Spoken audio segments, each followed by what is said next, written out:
Welcome to Not Milk Never Milk. Subscribe if you're lactose intolerant. You'll start inside settings so you can change just the notification tone. Open settings now and go straight to sounds and vibration. Once there, you'll see separate controls for ringtone and notification sounds. Tap notification sounds to access the list. Make sure Do Not Disturb is turned off so changes take effect. If it's on, notifications won't play.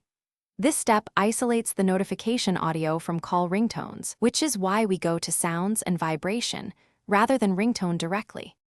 Once inside notification sounds, preview built-in tones by tapping them. This helps you judge volume and pitch quickly.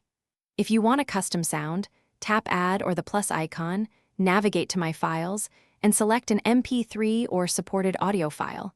The phone imports it into the list. After previewing, long press your preferred tone and choose Set as Default so all apps will use it unless an app-specific tone overrides it. This approach lets you use personalized sounds without altering system ringtones. To finish, confirm the selected tone appears as the active notification sound and trigger a test alert or ask someone to message you.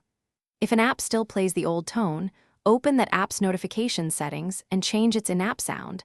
App-level settings can override the system default. If the new tone doesn't apply, restart the phone, and if needed, clear the cache for the Settings or Sounds app. These steps resolve most syncing or permission hiccups quickly. Thanks for watching. If this was helpful, leave a like and consider subscribing. See you next time.